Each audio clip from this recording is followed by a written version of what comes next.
Hello class 12th student, आज हम लोग करेंगे पार्टनरशिप का first chapter fundamental of partnership और उसका पार्ट 2 है ये। ठीक है, इससे पहले चैप्टर में तुमने क्या देखा? तुमने देखा कि पार्टनरशिप होता क्या है, पार्टनरशिप डीड क्या होता है। तो मेरे प्यारे बच्चों, ये बताओ कि जब पार्टनरशिप डीड एब्सेंट हो या साइलेंट हो तो क्या क्या चीज देते हैं? जल्दी बताओ। पहला, इंटरेस्ट ऑन क्या? एडवांस। कितना परसेंट से? 6% से। और दूसरा, प्रॉफिट शेयरिंग रेशियो क्या हो जाता है? इक्वल हो जाता है। तो इसी वीडियो के आगे से हम लोग स्टार्ट करते हैं। आज हम लोग पढ़ लेते हैं कि क्या होता है profit and loss appropriation account और क्या होता है इंटरेस्ट ऑन कैपिटल। कोशिश करेंगे कि 20 मिनट के अंदर कवर हो जाए। तो चलो प्यारे बच्चों, स्टार्ट करते हैं। क्या करेगा? सुन भाई, पहले हम लोग बात कर लेते हैं कि profit and loss appropriation account में जो प्रॉफिट होता है वो कैसे डिस्ट्रीब्यूट होता है। उसके बाद एक एक करके सारा लाइन बात करेंगे। सपोज करो कि एल्विस भैया, कौन? एल्विस एंड रजत भैया, रजत क्या हुए? पार्टनरशिप हुए। और मतलब पार्टनरशिप में आए, ये दोनों आ गए पार्टनरशिप में। इन दोनों ने डिसाइड किया कि भाई एल्विस 3:2 के रेशियो में हम लोग शेयर करेंगे। ठीक है, ये बातें लिखी कहां है? ये लिखी हुई है जी डिड के अंदर, पार्टनरशिप डिड के अंदर। समझ में आ रहा है? ठीक है, यानी एग्रीमेंट हुआ, एग्रीमेंट में इन्होंने ऐसा ऐसा बात आपस में कर लिया है। अब सुनना, सपोज करो कि नेट प्रॉफिट उस समय का हो रहा है 60,000 रुपी। ठीक है, तो अब इस 60,000 को हम लोग बांटेंगे कैसे? एल्विस को कितना मिलेगा, रजत को कितना मिलेगा, ये हम लोग कैसे डिसाइड करेंगे? तो आइए भैया, इसी का तो ये क्लास है, इसी को तो समझाना है। उसके बाद सब कुछ और भी डिटेल और भी अच्छे से पढ़ेंगे। सॉल्यूशन मेरे भाई, ठीक है। अब सपोज करो कि आप एल्विस यादव का निकालना चाहते हो, एल्विस भैया का निकालना चाहते हो, तो एल्विस प्रॉफिट कितना होगा बताओ? 60,000 का कितना होगा मेरे भाई? 3, हाँ 3 बाई कितना पता है? इसको जोड़ देना भाई, यानी 3 + 2 कर दो तो कितना हो जाएगा? 5। समझ में आ रहा है? 3 + 2 कितना हो गया? 5। तो ये कितना आ जाएगा कट के बताओ? 5 के टेबल में ये कट जाएगा 12,000 बार में इंटू 3 कितना आएगा? 12,000 बार में नहीं, 12,000 बार में नहीं। चलो कैलकुलेट करो तुम भी। 60 कितने बार में? 12 बार में, और फिर 2 0। हाँ सही है तब तो। चलो जल्दी से इंटू करो। 0 0 0 और आया 6 और आया जी 3, यानी 36,000 रुपया। इसी प्रकार से अगर हम लोग रजत भाई साहब का निकालें तो रजत का कितना आएगा बताओ? रजत प्रॉफिट कितना आएगा मेरे भाई? 60,000 का। हाँ बताओ बताओ। 2 बाई, हाँ 2 बाई कितना? इन दोनों को जोड़ दो, 2/12। हाँ तो कितना आ जाएगा? ये फिर कट जाएगा, 2/12 कह दिया मैं तो, I'm so sorry, 2/5। तो कितने बार में कट जाएगा? 12 बार में। और कितना आएगा आंसर? 24,000। यानी 60,000 का 36,000 एल्विस को मिलेगा और 24,000 किसको मिलेगा? रजत को मिलेगा। That easy. ठीक है, समझ गए? बहुत अच्छा। एक क्वेश्चन तुम्हारे लिए दूंगा, तुम लोगों के लिए क्वेश्चन है। क्या क्वेश्चन है? कि मोदी जी और राहुल एक साथ आ गए पार्टनरशिप में, जो कभी नहीं हो सकता बट आ गए। ठीक है, और इनका रेशियो था 4:3 का, और उस समय का जो प्रॉफिट है पूरे फर्म का वो है 70,000 का। नीचे कमेंट करके बताओ मेरे को कि मोदी जी को कितना हिस्सा मिलेगा 70,000 का, और राहुल गांधी को कितना मिलेगा। कैलकुलेट करके कमेंट करना। और देखो, इन्वॉल्व होकर पढ़ोगे, तुमको भी मजा आएगा, मेरे को भी मजा आएगा, और हम दोनों को मजा आएगा, और नंबर भी अच्छा आएगा, तुम्हारे स्कूल टीचर को भी मजा आएगा। चलो बढ़िया, ठीक है, सॉल्व करके बताओ। आगे बढ़ते हैं फिर। अब मेन टॉपिक पे आते हैं। अब हम लोग पढ़ेंगे profit and loss appropriation account. लेकिन उससे पहले थोड़ा सा आओ क्लास 11th में। मेरे को पता है कि क्लास 11th में हम लोग ज्यादा सीरियस होकर पढ़ते नहीं है, फिर बाद में पछतावा होता है। अब देखना क्लास 11th का क्या चीज यहाँ पे काम आने वाला है। तुमने फाइनेंशियल स्टेटमेंट पढ़ा होगा, है ना? पढ़ा है, ठीक है, बढ़िया। फाइनेंशियल स्टेटमेंट में तुमने 2 चीज बनाना सीखा होगा, एक इनकम स्टेटमेंट, हाँ, और एक तुमने सीखा होगा पोजीशन स्टेटमेंट। ठीक है, पोजीशन स्टेटमेंट। अब बोलो कि पहली बार नाम सुन रहे हैं। हाँ सुनोगे नहीं, क्यों? क्योंकि इनकम स्टेटमेंट को तुमने प्रॉफिट एंड लॉस अकाउंट के नाम से पढ़ा है। इसमें एक और चीज आता है, trading and profit and loss account तुमने पढ़ा था क्लास 11th में। और यहाँ पोजीशन स्टेटमेंट के अंदर तुमने पढ़ा है बैलेंस शीट, है ना प्यारे बच्चों? बढ़िया, ठीक है। इसमें आज हम लोगों को जो काम आएगा वो है trading account and profit and loss account. चलो आगे खींचने से पहले थोड़ा सा रिवाइज कराओ ताकि तुम्हारा क्लास 12th ऐसा हो कि तुम आग लगा सको। ठीक है, चलो सुनो। ट्रेडिंग अकाउंट कैसा अकाउंट है? एक नॉमिनल अकाउंट है। हाँ सही बात बोला तुमने। प्रॉफिट एंड लॉस अकाउंट भी कैसा है? नॉमिनल अकाउंट है। इसका शेप कैसा होता है? टी शेप होता है। एक साइड डेबिट होता है, एक साइड क्रेडिट होता है। Let me change the marker. ठीक है, डेबिट साइड में तुम क्या दिखाते हो? क्योंकि नॉमिनल अकाउंट है तो सारा खर्चा, सारा लॉस डेबिट साइड में। और क्रेडिट साइड में तुम क्या दिखाते हो? एक्सपेंस का उल्टा क्या होता है? इनकम। इनकम को यहाँ हम लोग रेवेन्यू बोलते हैं, रेवेन्यू। और लॉस का उल्टा क्या होता है जी? लॉस का उल्टा होता है गेन। समझ गए? तो ये चीज दिखाते हैं हम लोग। ठीक है, लेकिन प्यारे बच्चों एक चीज समझना, ये जो ट्रेडिंग अकाउंट है और प्रॉफिट एंड लॉस अकाउंट है वो आप प्योरली बिजनेस के लिए बना देते। अभी एक एक करके समझाता, रुको। जो मैं क्या कहता था कि जो ट्रेडिंग अकाउंट है तुम प्योरली बिजनेस के लिए बना रहे हो। इससे पता है क्या निकलेगा? रुकना एक सेकंड, दिखाई दे रहा है? बढ़िया। देखो, इस ट्रेडिंग अकाउंट से ना पता है क्या निकलेगा? इस ट्रेडिंग अकाउंट से निकलेगा ग्रॉस प्रॉफिट या ग्रॉस लॉस। इसमें बिजनेस से रिलेटेड डायरेक्ट एक्सपेंस और डायरेक्ट इनकम को दिखाते थे, अगर तुम्हें याद हो तो। ठीक है, बढ़िया। इससे क्या निकलता है भाई? बैलेंसिंग फिगर के तौर पे, बैलेंसिंग फिगर के तौर पे इधर आएगा जीपी और इधर बैलेंसिंग फिगर के तौर पे यानी बैलेंसिंग फिगर के रूप में ग्रॉस लॉस। समझ में आया? इसके बाद तुम इससे ऐसे ट्रांसफर करके एक अकाउंट में यानी डेबिट और क्रेडिट में ट्रांसफर करके तुम एक और अकाउंट बनाते हो जिसका नाम है profit and loss account. Appropriation नहीं बोल रहा हूं मेरे भाई, ध्यान से सुनना। याद रखना, अगर क्लास 12 में अच्छा करना है तो बेस पे तुमको अपना पकड़ बनाना पड़ेगा। और बेस पे ऐसे ही पकड़ बनेगा, यूं ही नहीं पकड़ बन जाएगा। तो एकदम ध्यान से देखना। ठीक है, सुनो। अगर ग्रॉस लॉस है तो इस साइड में लिख दोगे, अगर ग्रॉस प्रॉफिट है तो इस साइड में लिख दोगे। समझ में आया? और जितना भी इनडायरेक्ट एक्सपेंस है, इनडायरेक्ट एक्सपेंस है वो इस साइड में, और जितना भी इनडायरेक्ट इनकम है वो इस साइड में दिखा दोगे। क्योंकि ये भी एक नॉमिनल अकाउंट है मेरे भाई, ठीक है और बहन। तो यहाँ पे एक्सपेंस आएगा और क्या आएगा? लॉस आएगा, अमाउंट। इधर फिर क्या आएगा? एक्सपेंस का उल्टा बताओ, रेवेन्यू आएगा। और लॉस का उल्टा क्या आएगा? गेन आएगा। और फिर अमाउंट आएगा। बढ़िया, इस तरीके से हम लोग बनाते थे। फिर बैलेंसिंग फिगर के तौर पे, बैलेंसिंग फिगर के तौर पे यहाँ पे या तो नेट प्रॉफिट आएगा या तो यहाँ पे अगर आप बैलेंसिंग फिगर निकाल रहे हो तो नेट लॉस आएगा। यही हमने पढ़ा है। पर आपने ये बताया क्यों सर? ये बोलो ना। अभी बताता हूं क्यों बताया। ये दोनों, ये तो आप प्योरली बिजनेस के लिए बना रहे हो, उसको छोड़ो। ये आप बना रहे हो आउटसाइडर के लिए। इसमें क्या क्या दिखाओगे? सुनना, आउटसाइडर कैसे बोल रहा हूं वो भी समझा देता हूं। तुम वो चीज दिखाओगे जो एकदम प्योर चार्ज है। किसके ऊपर? नेट प्रॉफिट के ऊपर। जैसे salary to the CA, salary to मतलब सैलरी टू दी मैनेजर, ये सारा चीज दिखाओगे। पार्टनर रिलेटेड इंफॉर्मेशन नहीं दिखा रहे हो, इनसाइडर रिलेटेड इंफॉर्मेशन नहीं दिखा रहे हो, मेंबर रिलेटेड इंफॉर्मेशन नहीं दिखा रहे हो। तुम वो पेमेंट पहले कर रहे हो जो आउटसाइडर का है। आउटसाइडर बिजनेस में काम करे वो ठीक है, लेकिन है वो आउटसाइडर। क्यों? क्योंकि वो बिजनेस उनका नहीं है, उनका कैपिटल नहीं लगा है। ठीक है, समझना मेरे बात को फिर से। इसमें तुम आउटसाइडर का इंफॉर्मेशन, आउटसाइडर का सैलरी, आउटसाइडर का चीज दिखा रहे हो। ठीक है, इससे ज्यादा कुछ नहीं दिखा रहे हो।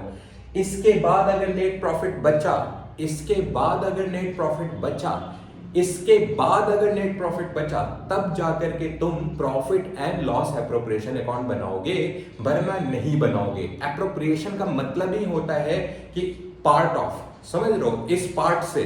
तो profit and loss appropriation account generally और मेनली बन किसके लिए रहा है? पार्टनर के लिए बन रहा है, ताकि जो प्रॉफिट हुआ बिजनेस से, यानी जो प्रॉफिट एंड लॉस अकाउंट से जो प्रॉफिट आया है वो पार्टनर के बीच में अच्छे से डिस्ट्रीब्यूट कर सको। समझ में आया? आगे सुनो, मैंने क्या बोला था फिर से सुनो। अगर प्रॉफिट एंड लॉस अकाउंट में प्रॉफिट आया है, अगर प्रॉफिट एंड लॉस अकाउंट में प्रॉफिट आया है, तब आप उसको profit and loss appropriation account, किसमें? एप्रोप्रिएशन अकाउंट में ट्रांसफर कर दोगे।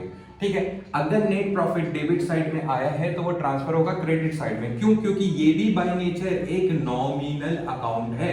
जब भी मैं बात करूं नॉमिनल अकाउंट तो समझ जाओ डेबिट में एक्सपेंस और लॉसेस और क्रेडिट में इनकम एंड गेन। जितना ज्यादा तुम नेचर के साथ पढ़ोगे ना कि नॉमिनल अकाउंट है, रियल अकाउंट है कि पर्सनल अकाउंट है, उतना ज्यादा क्लियरिटी आएगा और क्लास 12 में आग लगा पाओगे। ठीक है, अब सुनो, ये नॉमिनल अकाउंट है तो इनकम इस साइड में आएगा। किस नाम से आएगा भैया ये बताओ? देखो, यहां पे तुम लिखोगे बाई और लिखोगे प्रॉफिट एंड लॉस अकाउंट, और जो भी तुम्हारा नेट प्रॉफिट आया है वो इस साइड दिखा दोगे। नोटिस करना, कोई भी टीचर तुम्हें स्कूल में ये एक्सप्लेन नहीं करेगा, मैं कर रहा हूं कि प्रॉफिट एंड लॉस अकाउंट में जो नेट प्रॉफिट आया था वो तुम इधर ट्रांसफर कर रहे हो, जो भी प्रॉफिट एंड लॉस अकाउंट में नेट प्रॉफिट आया था तुम इधर ट्रांसफर कर रहे हो। ध्यान से देखो, ध्यान से समझो, ठीक है। अब जो नेट प्रॉफिट आया है ना, उसको तुम डिस्ट्रीब्यूट करोगे as interest on capital, as salary, as bonus, as जो भी पार्टनर को दे रहे हो, रेंट वगैरह नहीं, वो डायरेक्ट चार्ज है और उसको ना हम लोग प्रॉफिट एंड लॉस अकाउंट में भेज करके दिखाएंगे, वो भी मैं बाद में एक्सप्लेन करूंगा, पहले यहाँ पे फोकस करो। मैंने क्या बोला कि अगर प्रॉफिट आया है प्रॉफिट एंड लॉस अकाउंट में तो यहां ट्रांसफर कर दो। अब इसमें से एप्रोप्रिएशन दो, पार्ट्स दो, काट काट के पार्ट्स दो, जैसे interest on capital, interest on capital, इसको शॉर्ट में हम लोग IOC कहते हैं। आगे से हम लोग IOC यूज करेंगे क्योंकि इतना बड़ा बड़ा लिखेंगे तो जल्दी जल्दी कंप्लीट नहीं हो पाएगा सिलेबस। सुनो, इंटरेस्ट ऑन कैपिटल लिखेंगे कैसे, जैसे तुम x को दे रहे हो तो x अकाउंट समझ रहे हो, वाइज अकाउंट, और उसका जो भी अमाउंट बनता है वो यहाँ पे ऐसे ऐसे लिखोगे, जैसे क्लास 11th में भी करते थे तुम, फिर इधर से जोड़ करके फिर जाकर के मेन वाले अमाउंट कॉलम में लिखोगे, समझ रहे हो। उसी प्रकार अगर तुम सैलरी दे रहे हो तो टू सैलरी अकाउंट, और उसके बाद कैसे x को दे रहे हो, y को दे रहे हो तो x और y, जो भी उसका अमाउंट बनता है वो इधर लिखोगे और फिर उसको जोड़ करके इधर लिख दोगे। अच्छा, मैं ना इजी समझाता हूं तुमको। जो भी पेमेंट पार्टनर को मिल रहा है, मतलब any income, okay, receive by whom, partner, ठीक है, वो कहां पे आ जाएगा, वो आ जाएगा डेबिट साइड में। वो कहां पे आ जाएगा, डेबिट साइड में। और अगर कोई चीज आप पार्टनर से चार्ज कर रहे हो तो वो आ जाएगा क्रेडिट साइड में। तो यहां पे जैसे ना सीधा लिख देता हूं, एक ही चीज है ऐसे, तो इंटरेस्ट ऑन ड्रॉइंग, क्या, इंटरेस्ट ऑन ड्रॉइंग अकाउंट, वैसे ही दिखाएंगे, x को कितना, y को कितना, मतलब x से कितना ले लो, y से कितना ले लो, वो लिख दो और फिर जोड़ करके यहाँ पे लिख दो मेन अमाउंट में, ठीक है। तो यहाँ पे जो भी चीज तुम चार्ज कर रहे हो क्रेडिट साइड में, जो भी चीज तुम पार्टनर से चार्ज कर रहे हो वो क्रेडिट साइड में, ठीक है मेरे भाई। अब समझना, अब सपोज करो ये साइड अभी भी बड़ा है, यानी क्रेडिट साइड बड़ा है, डेबिट साइड छोटा है। मैं लिख रहा हूं डेबिट साइड छोटा है क्रेडिट से, तब आप लिखोगे प्रॉफिट ट्रांसफर टू XY। अच्छा, अब यहां से एक क्वेश्चन शुरू होगा कि कैपिटल अकाउंट और करेंट अकाउंट क्या होता है, ये भी हम लोग डिस्कस करेंगे लेकिन इसके बाद वाले वीडियो में। अभी जो मेन चीज है उसको हम लोग समझते हैं। ये था तुम्हारा profit and loss appropriation account. मैंने क्या बोला कि पहले प्रॉफिट एंड लॉस अकाउंट से जो प्रॉफिट आ रहे हैं वो क्रेडिट साइड में भेज दो, और उसमें से इंटरेस्ट ऑन कैपिटल पे कर दो, सैलरी पे कर दो, या जो भी चीज पार्टनर को पे करना है वो कर दो, सिर्फ रेंट टू दी पार्टनर को छोड़ के, रेंट टू दी पार्टनर को छोड़ करके, ठीक है, बढ़िया, यहां तक हो गया। कैसे दिखाना है वो भी तुम समझ गए। यहां पे अगर तुमने पार्टनर से कोई चीज चार्ज किया है तो वो चीज दिखा दो, बढ़िया, ठीक है। और अगर इसके बाद भी अगर क्रेडिट साइड बड़ा है डेबिट साइड छोटा है तो आपको होगा प्रॉफिट, क्या होगा, प्रॉफिट। और अगर इसके वाइस वर्सा पे जाएं और क्रेडिट जो है वो छोटा पड़ जाए डेबिट से, तब लिखेंगे लॉस ट्रांसफर टू। अब इससे पहले तुमने ना रेशियो निकालना सीखा, रेशियो से जो हम लोग निकाल रहे थे मोदी जी, रजत दलाल और एल्विस वाला, वैसे ही जो भी आएगा उस हिसाब से हम लोग x और y के बीच में उसको बांट देंगे। बात रहा कि कैपिटल अकाउंट करेंट अकाउंट क्या होता है, इसके ऊपर डिस्कशन कराइए, बिल्कुल कराएंगे, एक एक करके कराएंगे। आज के वीडियो में इतना ही रखते हैं कि आगे बढ़ जाए, थोड़ा आगे बढ़ जाते हैं।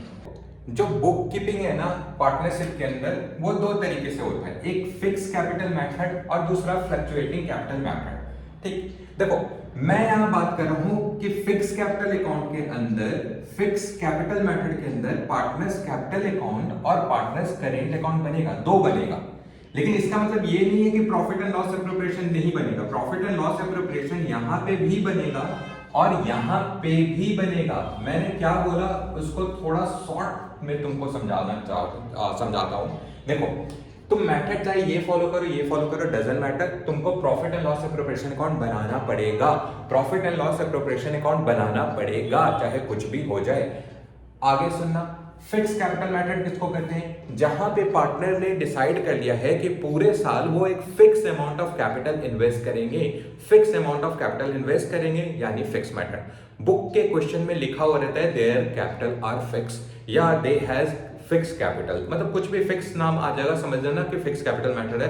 तब तुमको पार्टनर्स कैपिटल अकाउंट भी बनाना पड़ेगा, तब तुमको पार्टनर्स करंट अकाउंट भी बनाना पड़ेगा, और कुछ मेंशन नहीं है तो याद रखना पार्टनर्स कैपिटल अकाउंट सिर्फ सिंगल एक अकाउंट बनेगा। अब यहाँ पे गौर करो, जब तुम्हारे पास दो पार्टनर होगा तो अमाउंट कॉलम तुम दो पीस बनाओगे दोनों साइड में, डेबिट में भी क्रेडिट में। क्यों? अलग अलग बना सकते हो, टाइम बर्बाद होगा, इसीलिए एक ही साथ कंबाइन करके बनाया जाता है। मैंने क्या कहा था कि नेचर के साथ पढ़ना। अगर पार्टनर्स कैपिटल अकाउंट तुम बना रहे हो तो एक चीज दिमाग में रखना कि ये एक पर्सनल अकाउंट है, यानी पर्सन रिलेटेड अकाउंट है। ये भी एक पर्सनल अकाउंट है, यानी पर्सन से रिलेटेड अकाउंट है। समझ गए? और ये समझ जाओगे तो और अच्छा मजा आएगा। जब भी कोई चीज मिलेगा क्रेडिट में, जब भी कोई चीज लोगे डेबिट में, चाहे वो कैपिटल अकाउंट हो या करेंट अकाउंट हो, डजंट मैटर, क्योंकि दोनों का नेचर पर्सनल अकाउंट है। तो क्रेडिट में जो भी चीज पार्टनर को मिले, जो भी चीज पार्टनर को मिले, और डेबिट में जो भी पार्टनर से लिया जाए। और सुनो मेरे भाई, इस चीज में ना क्या क्या चीज दिखाते हैं उसको दिमाग में बैठा लेना। सबसे पहले यहां पे बाई ओपनिंग कैपिटल हम लोग दिखाते हैं। जो तुम्हारे पास ओपनिंग बैलेंस होगा उसको तुम यहां पे दिखा दोगे। सपोज करो कि किसी ने नया कैपिटल लगाया, यानी न्यू कैपिटल, एक्स्ट्रा कैपिटल लगाया, तो वो चीज यहां पे दिखा दोगे। अब न्यू कैपिटल का नाम क्या क्या हो सकता है? Additional capital, fresh capital. तो ये चीज दिमाग में रखना, ये मत बोलना कि भैया आपने तो बताया ही नहीं था। नहीं, देखो थोड़ा सा इंग्लिश चेंज कर देने से ना उड़ मत जाना, कॉन्सेप्ट अपने दिमाग पे रखो, मजा आएगा, मस्त हम लोग पढ़ते हैं, अच्छे से नंबर लाएंगे। देखो क्या क्या चीज दिखाया हमने, एक ओपनिंग कैपिटल, दूसरा new capital, fresh capital, additional capital, what so you can call it. यहां पे हम लोग एक ही चीज दिखाते हैं, वो है ड्रॉइंग यानी निकालना ऑफ कैपिटल। किसका? कैपिटल का। याद रखना बच्चों, मैंने कैपिटल बोला है, मैंने गुड्स नहीं बोला, मैंने कैश नहीं बोला, मैंने क्या बोला? कैपिटल का ड्राइंग हुआ है। समझ में आ रहा है ना? दिमाग में रखना तीन चीज, ओपनिंग, न्यू और ड्राइंग ऑफ कैपिटल, इसके सिवा कुछ नहीं। फिर बैलेंसिंग फिगर तो निकलेगा, या तो इधर या तो इधर, है ना? उस बैलेंसिंग फिगर को किस नाम से दिखाओगे? Balance C by D. Class 11th में इतना तो पढ़ा होगा, है ना? ठीक है, बढ़िया, ये चीज तुम समझ गए। यहां पे क्या आएगा? पार्टनर्स करेंट अकाउंट में इस साइड में देखो मेरे भाई, सबसे पहले ओपनिंग बैलेंस। किसका ओपनिंग बैलेंस? जो करेंट अकाउंट का ओपनिंग बैलेंस दिया होगा वो दिखा दो, ठीक है? और अब मैं लिखूं, लिस्ट बनाऊं, तुम्हारा दिमाग और तुम्हारा टाइम बर्बाद करूं तो बहुत देर हो जाएगा। अब सुनना, जो भी चीज पार्टनर को मिली, जो भी चीज, जैसे सैलरी मिल सकता है क्या? हाँ दिखाओ, सैलरी दिखाओ, ठीक। कमीशन मिल सकता है क्या? हाँ तो कमीशन दिखाओ। बोनस मिल सकता है, वेजेस मिल सकता है, कुछ भी चीज। तो क्यों ना भैया हम लोग सीधा कहें any payment receive by partner. समझ में आया? कोई भी पैसा अगर पार्टनर रिसीव कर रहा है तो क्रेडिट साइड में। यहां यही तीन चीज था। यहां पे मैं क्या कर रहा हूं, चाहे सैलरी हो, कमीशन हो, बोनस हो, वेज हो, प्रॉफिट हो, कुछ भी हो, वो सब यहां पे जो भी पार्टनर रिसीव करेगा, जो भी चीज तुम पार्टनर से चार्ज करोगे, एनीथिंग चार्ज बाय पार्टनर, वो यहां पे आ जाएगा। समझा? ठीक है, एनीथिंग चार्ज बाय पार्टनर यहां पे आ जाएगा। सब कुछ दिमाग में आ गया, सीधा सीधा, ठीक है। अब देखो मेरे भाई, फिक्स कैपिटल में तो आप पार्टनर्स कैपिटल अकाउंट और पार्टनर्स करेंट अकाउंट बनाते हो, पर फ्लक्चुएटिंग में जब जाते हो तो सिर्फ सिंगल सा अकाउंट बनाते हो, वह है partners capital account. Partners capital account same formatting, same चीज। दो पार्टनर है तो दो अमाउंट कॉलम, दो पार्टनर है तो दो amount column, X Y, Elvis Rajat, जो भी डेबिट क्रेडिट, ठीक है। ये भी बाय नेचर पर्सनल अकाउंट है, ये भी बाय नेचर पर्सनल अकाउंट है। तो मेरे बच्चों ये बताओ कि क्रेडिट में प्लस की माइनस? सर प्लस, बहुत अच्छा, और डेबिट में माइनस, बहुत अच्छा। यानी सिंपल सा बात, जो भी चीज पार्टनर को रिसीव होगा वो इस साइड में, जो भी पार्टनर पेमेंट करेगा, जो भी चार्ज होगा वो इस साइड में। सिंपल है। मैं ना अपने स्टूडेंट को ऑफलाइन कोचिंग में बोलता हूं कि ये ना इन दोनों का कॉम्बिनेशन है, ये ना इन दोनों का कॉम्बिनेशन है, यानी ओपनिंग बैलेंस भी दिखाएंगे और बाकी जो भी पार्टनर को रिसीव हुआ है वो भी दिखाएंगे। खैर, आज के इस वीडियो में इतना ही रखते हैं। कल हम लोग इंटरेस्ट ऑन कैपिटल कवर कर लेंगे, यानी आने वाले नेक्स्ट लेक्चर में, ठीक है। तब तक के लिए धन्यवाद। राधे कृष्णा, हरे श्याम। हो सके तो इस वीडियो को ज्यादा से ज्यादा लोग के पास पहुंचाओ ताकि लाइटिंग व्यवस्था में सुधार सकूं और थोड़ा सा स्मार्ट बोर्ड पे भी शिफ्ट कर सकूं। धन्यवाद। राधे कृष्णा, हरे कृष्णा। कुछ भी कोई सजेशन हो, ऐसा लगे कि आप हड़बड़ा के पढ़ा रहे हैं, आप बहुत स्लो पढ़ाते हैं, या कोई भी सजेशन हो, नेगेटिव पॉजिटिव जो भी, आप प्लीज नीचे कमेंट करना। मैं खुद को सुधारना चाहता हूं, तो प्लीज अच्छा सजेशन देना। हो सके तो क्रिटिसाइज करना तो क्रिटिसाइज भी कर सकते हो। धन्यवाद। हरे कृष्णा, राधे श्याम।